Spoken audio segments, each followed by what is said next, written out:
Hi and welcome to another video. In today's video I'm gonna show you my 5 steps to really understand a new opening.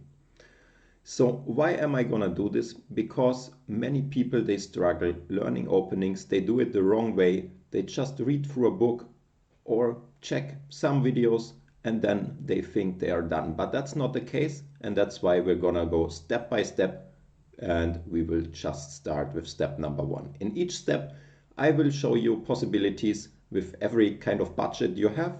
So I will show you free versions, but also some paid ones.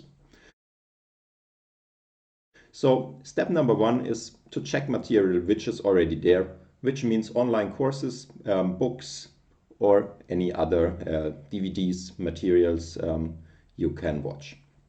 So personally, I like a lot chessable.com, which is a platform where there are loads of courses on openings. When you go there, you have all the options from free to premium, and you can, for example, check out a free opening course, which we will do now, and I show you something what you can do there. You can start learning immediately, browse through the course, and it will show you some text, some explanations, and then you will be able to dive right into the lines in the next chapter and so on. And you're always forced to make the moves on your own, and thereby you will learn the first ideas. You will get an overview which lines are important in this opening, and the goal of this phase should be you should have a rough understanding, you should remember some lines, and you should be able to start playing the opening, even though you of course won't remember every detail. Quick pause. If you're new to the channel and you like my chess videos and want to see more content, please go to my YouTube page and subscribe to it. It doesn't take a lot of time and it really helps me a lot. Thanks. We continue with step number 2, exploring the opening. What do I mean with exploring the opening?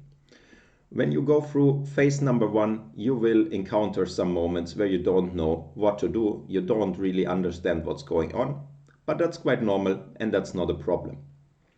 All you need to do is go to step number 2 and then try to understand the problems you encounter. One of those problems is not understanding the plans in the middle game and not knowing what to do when the opening is over. So for example, let's take this position from the Queen's Gambit declined, and for example you studied some course where the opening lines just end here and you're still wondering, how do I continue here? I don't know what to do. What you should then do is go to your chess base, or if you don't have it, go to Lead Chess, but I will just show it with the chess base because I think it's just the best software you can use for your chess. And what we will do now is to explore some middle game plans ourselves. So the first thing I do is to load the online database, and there you will find a variety of games which were played from this particular position. And already here it's ordered by frequency, so you will see what the top guys have played most frequently. So let's see some games. Usually I start out with some games where black is winning. For example, let's take this game by Andreikin, and even though this was just an internet game, I will just follow his plan. So he continued with b6, he developed the bishop, and then he took and played c5.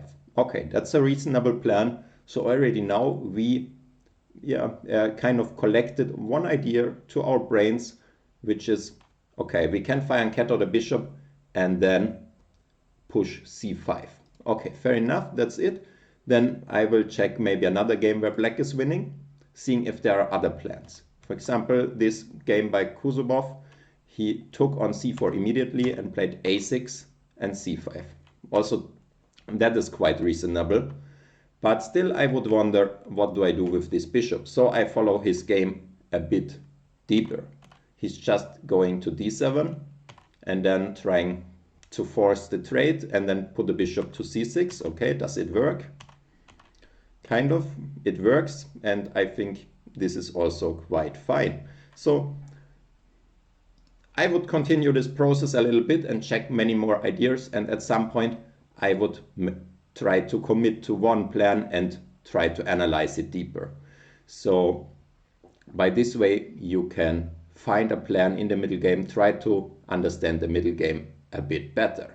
I will show you another way to do this, which is consulting the computer, the engine, loading the engine, and try just to make moves against the engine. So for example, if you don't know what to do with the black pieces, play with the white pieces against the engine, and the engine will show you what way you should go. So for this, now it's black to move, just hit the space bar on your computer and it will make a move. So the computer is going with c5, hitting the center immediately. Now, when you have some questions like how should black react after this or after this, just try it out and let the computer show you what the way to go is. Sometimes it will show you things you're not happy with, but in general it gives you some good idea how to start, and you will get to know the position better and try to understand some important patterns and motives. So that's it for step number 2. We continue with phase number 3, which is playing training games. Training games are so important and just a few people really practice this. Why are they so important? They give you practical experience, you will find new ideas, you will also find new problems, and you will go deeper in your openings. But also you will be able to remember things better because you really experience them in a competitive mode. So how to set up a training game? The best you can do is find a coach or a training partner who is slightly stronger than you so that you will be challenged, but you can still compete. And then choose some specific positions where you want to start with. For example, one from our Queen's Gambit, which we just had on the board. You can challenge your training partner from a position, or you can also challenge the computer from a position. Choose the right color you want to learn with, and that's it. Then just go and do this from a few different sidelines, and yeah, then you're done. Let's go to step number 4, analyzing your training games and refining your repertoire. So once you finished your training games, go to ChessBase again, paste the game, and then try to check it.